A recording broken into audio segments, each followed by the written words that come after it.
Hello friends, this is மகா. நீங்கள் எல்லாரும் எப்படி இருக்கீங்க? நல்லா இருக்கீங்களா? 30 டேஸ் கிளாஸ் எப்படி போய்க்கிருக்கு உங்களுக்கு? இன்றைக்கி நம்ம எத்தனாவது நாளில் இருக்கிறோம்? டே 6. வீடியோ பிடிச்சிருக்காங்க? எல்லா வீடியோவும் நல்லா கவனமாக கவனிக்கிறீங்களா? இந்த வீடியோவும் பார்த்தீங்கன்னா ரொம்பவே பேசிக்காக தான் இருக்க போது. வீடியோவை ஸ்கிப் பண்ணாமல் கவனமாக கவனிங்க. நம்ம சேனலை நீங்கள் இப்போ தான் ஃபர்ஸ்ட் டைம் பார்க்குறீங்கன்னா சப்ஸ்கிரைப் பண்ணிக்கோங்க. வீடியோ பிடிச்சிருக்குன்னா லைக் பண்ணிட்டு வீடியோ பார்க்க ஆரம்பிங்க. இங்கே இருக்கிற 6 வேர்ட்ஸும் பார்த்தீங்கன்னா என்னைய மட்டுமே குறிக்கும். இந்த மாதிரி சிம்பிளான வேர்ட்ஸ்க்கு தமிழில் என்ன வருதுன்னு தெரிஞ்சு வச்சுக்கிட்டிங்கன்னா ஒரு சென்டென்ஸை நீங்கள் பக்காவாக பேச ஆரம்பிச்சிருவீங்க. இப்போ இங்கே இருக்கிற 6 சிம்பிளான வேர்ட்ஸ்க்கு நம்ம சின்ன சின்ன சென்டென்சஸாக மேக் பண்ணி பேசி பழக போகிறோம். ஃபர்ஸ்ட் ஒன் பாருங்கள், ஐ அப்படின்னா நான். இப்போ நான் தமிழில் ஒரு சென்டென்ஸ் சொல்கிறேன், அதுக்கு இங்கிலீஷில் ஆன்சர் பண்ணலாம். நான் சாப்பிடுகிறேன். ஆன்சர் தெரிஞ்சுன்னா எல்லாருமே கமெண்ட்ஸில் உங்களோட ஆன்சரை வரிசையாக டைப் பண்ணிட்டே வாங்க பார்க்கும். நான் சாப்பிடுகிறேன். I eat. அவ்வளோதாங்க, ஐ ஈட். நான் சாப்பிடுகிறேன். அடுத்து பாருங்களேன், மீ அப்படின்னா என்னை அப்படின்னு அர்த்தம். நான் ஒரு சென்டென்ஸ் சொல்கிறேன், தமிழ்லே சொல்கிறேன். ராஜா என்னை கூப்பிட்டான். எப்படி பேசலாம்? ட்ரை பண்ணுங்க. நீங்கள் பேசக்கூடிய சென்டென்சஸ் இங்கிலீஷில் தப்பாக இருந்தாலும் பரவாயில்ல, வாயை திறந்து நீங்கள் பேசுங்க. ராஜா கால்ட் மீ. ராஜா என்னை கூப்பிட்டான். நெக்ஸ்ட் ஒன் பாருங்க, மை அப்படின்னா என்னுடைய அப்படின்னு அர்த்தம். இது என்னுடைய பேனா. ஆன்சர் தெரிஞ்சிடுச்சா? பாருங்க, நம்மளை வச்சு நம்ம ஒரு சென்டென்ஸ் பேசும்போது எவ்வளோ டிஃப்ரென்ஸாக மாறுது பாருங்களேன். என்னுடையன்னு வந்திருக்கு. சொல்லுங்க, this is my pen. This is my pen. இது என்னுடைய பேனா. அவ்வளோதாங்க. அடுத்து பாருங்க, மைன் அப்படின்னா என்னுடையது அப்படின்னு அர்த்தம். என்னுடையது. புரிஞ்சிருச்சாங்க? இப்போ நான் ஒரு எக்ஸாம்பிள் சொல்கிறேன். இந்த புத்தகம் என்னுடையது. ஆன்சர் தெரிஞ்சா?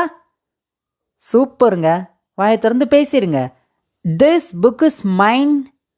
This book is mine. இந்த புத்தகம் என்னுடையது. அவ்வளோதாங்க. நெக்ஸ்ட் பாருங்களேன், மை செல்ஃப் அப்படின்னா நானே அப்படின்னு அர்த்தம். என்னையே அப்படின்னு அர்த்தங்க. என்னை நானே காயப்படுத்தி கொள்கிறேன். எப்படி சொல்லலாம்? I heard my self. I heard my self. நான் என்னையவே காயப்படுத்திக்கிறேன் அப்படின்னு அர்த்தம். நெக்ஸ்ட் ஒன் பாருங்க, பை மை செல்ஃப் அப்படின்னா நானாகவே. நான் தமிழில் ஒரு எக்ஸாம்பிள் சொல்கிறேன். என்னுடைய வீட்டு பாடத்தை நானாகவே செஞ்சேன். சொல்லலாமா? I did my homework by myself. I did my homework அப்படின்னா நான் என் வீட்டு பாடத்தை செஞ்சேன். பை மை செல்ஃப், நானாகவே. புரிஞ்சிருச்சாங்க? இன்னொரு தடவை சொல்கிறீங்களா? I did my homework by myself. அவ்வளோதாங்க. இப்போ ஒரு விஷயத்த நல்லா கவனிங்க. நம்மளை பற்றி நிறைய சென்டென்சஸ் பேசும்போது அந்த ஐ அப்படிங்கிற சப்ஜெக்ட் எப்படிலாம் மாறுது பாருங்களேன். 6 டைப்பில் நாம் இங்கே சென்டென்ஸ் பேசியாச்சு. இப்போ இந்த மாதிரி குட்டி குட்டியான வார்த்தையை நீங்கள் நல்லா புரிஞ்சுக்குங்க, மனப்பாடம் பண்ணாதீங்க. புரிஞ்சு வச்சு நிறைய சென்டென்சஸை நீங்களாகவே இந்த டாப்பிக்கில் பேச ஆரம்பிச்சிருங்க. இப்போ நம்ம அடுத்த டைப் பார்க்கலாங்க. யூ அப்படின்னா தமிழில் 3 டைப்பில் பேசலாங்க. உன்னை, நீ, நீங்கள். இந்த 3க்குமே பார்த்தீங்கன்னா நம்ம யூ அப்படின்னு தான் சொல்லுவோம். இந்த சென்டென்ஸில் நான் உன்னை அப்படிங்கிறதுக்கு மட்டும் நம்ம சென்டென்ஸ் பேசலாம். நான் உன்னை கூப்பிட்டேன். ஆன்சர் பண்ணுங்க. கமெண்ட்ஸில் வரிசையாக டைப் பண்ணிட்டே வாங்க. நான் உன்னை கூப்பிட்டேன். I called you. I called you. இந்த சென்டென்ஸ் பார்த்திங்கன்னா ஒரு பாஸ்ட் டென்ஸ், கடந்த காலத்தில் நடந்த ஒரு செயலை பற்றி நம்ம பேசுகிறோம். இதெல்லாம் பார்த்தீங்கன்னா நான் அடுத்த வாரம் உங்களுக்கு டீட்டெயிலாக சொல்லிக் கொடுக்க போகிறேன். ஓகே, இப்போ நம்ம அடுத்து பார்க்கலாமாங்க. யுவர் அப்படின்னா உன்னுடைய அப்படின்னு அர்த்தங்க. இது உன்னுடைய பைக். எப்படி சொல்லலாம்? This is your bike. This is your bike. Next one, yours அப்படின்னா உன்னுடையது அப்படின்னு அர்த்தம். இந்த பேனா உன்னுடையது. எப்படி சொல்லலாம்? This pen is yours. This pen is yours. இந்த பேனா உன்னுடையது. நெக்ஸ்ட் ஒன், யுவர் செல்ஃப் அப்படின்னா நீயே அல்லது உன்னையே அப்படின்னு அர்த்தம். நான் நீயே அப்படிங்கிற சென்டென்ஸை சொல்கிறேன். உன்னை நீயே காயப்படுத்திக்கிற. எப்படி சொல்லலாம்? You hurt yourself, you hurt yourself. உன்னை நீயே காயப்படுத்திக்கிற. Next one, by yourself அப்படின்னா நீயாகவே. நான் ஒரு எக்ஸாம்பிள் சொல்கிறேன். உன்னுடைய வீட்டு பாடத்தை நீயாகவே செஞ்ச.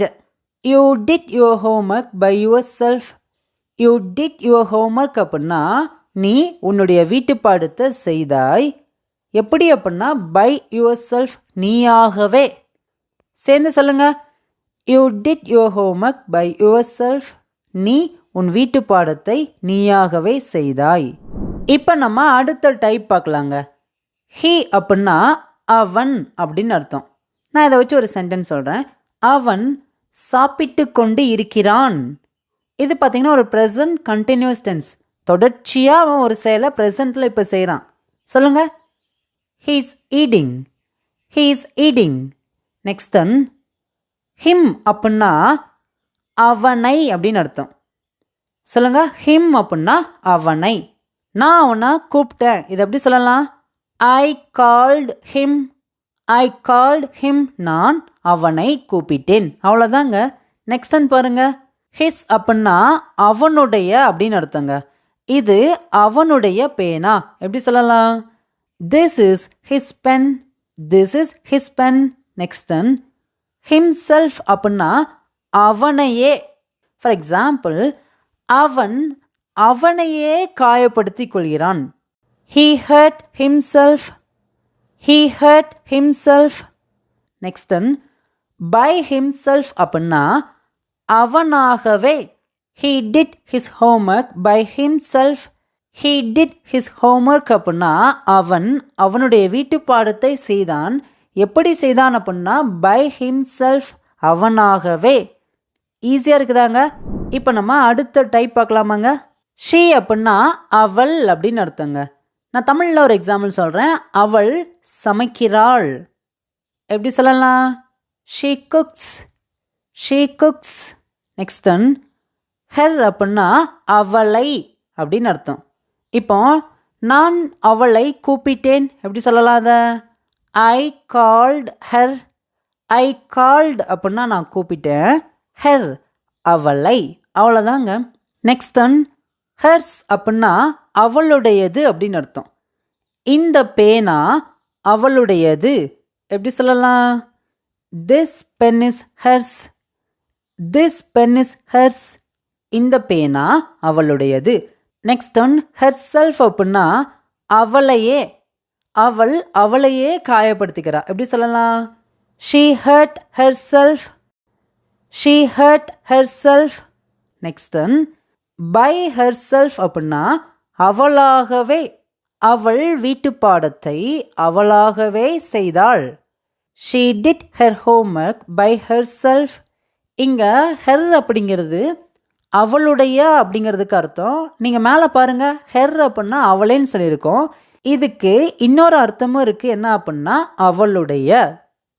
இப்போ இதை சொல்லுங்கள். She did her homework by her self.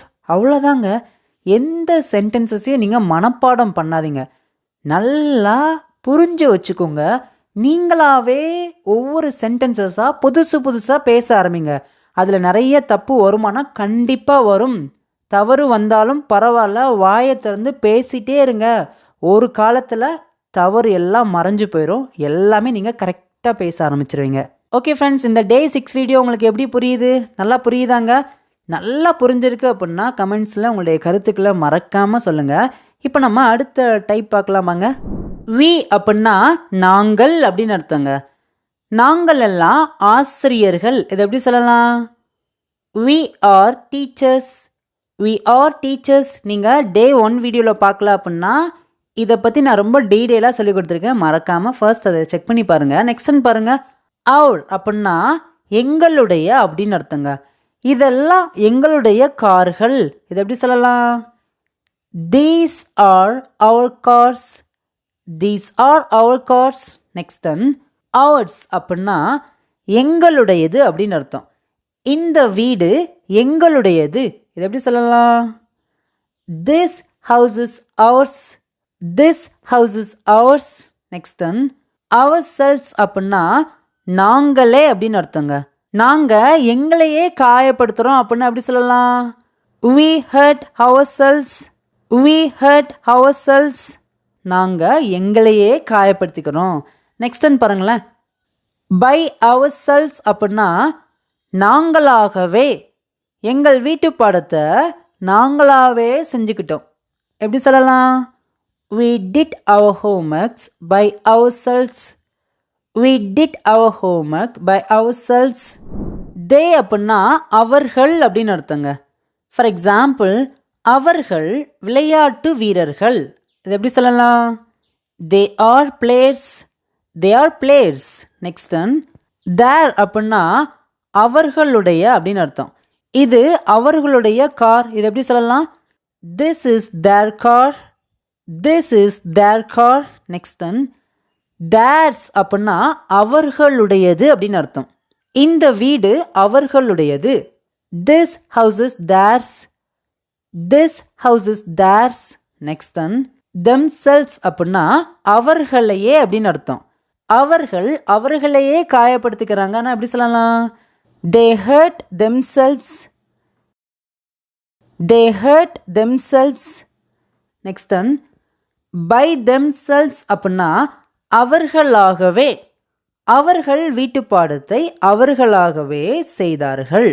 they did their homework by themselves, they did their homework அப்படின்னா அவர்களுடைய வீட்டு பாடத்தை செய்தார்கள். எப்படி அப்படின்னா by themselves, அவர்களாகவே. ஓகே ஃப்ரெண்ட்ஸ், இப்போ ஃபைனலாக உங்களுக்கான டெஸ்ட் வந்துருச்சு. நீங்கள் தான் இந்த 3 சென்டென்ஸ்க்கு வரிசையாக கமெண்ட்ஸில் ஆன்சர் பண்ண போகிறீங்க. ஃபர்ஸ்ட் ஒன் பாருங்கள். இந்த வீடு என்னுடையது. என்னுடையது அப்படின்னா எப்படி சொல்லலாம்? சூப்பருங்க. நான் ஆன்சர் பண்ணுறேன். this house is mine, this house is mine. மைன் அப்படின்னா என்னுடையது அப்படின்னு அர்த்தம். இதை நம்ம பொசசிவ் ப்ரோனவுன் அப்படின்னு சொல்லுவோம். இந்த 30 days கிளாஸ் முடியும் போது நான் உங்களுக்கு அதை டீடெயிலாக சொல்லிக் கொடுப்பேன். ஓகே, அடுத்து பாருங்களேன். அதை நீயே செய். அதை நீயே செய். நீயே சொல்லுங்க.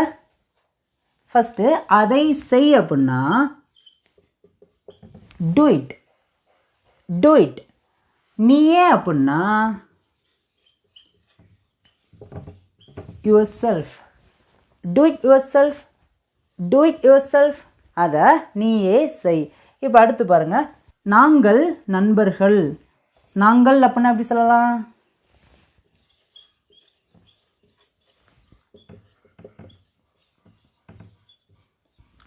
we are friends, we are friends. நாங்கள்லாம் நண்பர்கள். இந்த நாங்கள் அப்படிங்கிறத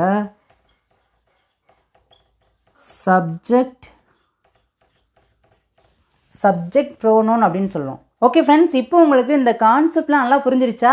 இப்போ ஃபைனலாக இங்கே இருக்கிற 3 தமிழ் சென்டென்ஸ் உங்களுக்கான டெஸ்ட்டுங்க. இந்த வீடு அவனுடையது, அதை நானே செய்வேன், அவர்கள் நண்பர்கள். இந்த 3 தமிழ் சென்டென்ஸ்க்கும் இங்கிலீஷில் எப்படி பேசலாம்னு சொல்லிட்டு நீங்கள் தான் கமெண்ட்ஸில் உங்களை ஆன்சர் பண்ணணும். நாளைக்கு டே 7ல் நான் உங்களை பார்க்குறேன். தேங்க்யூ.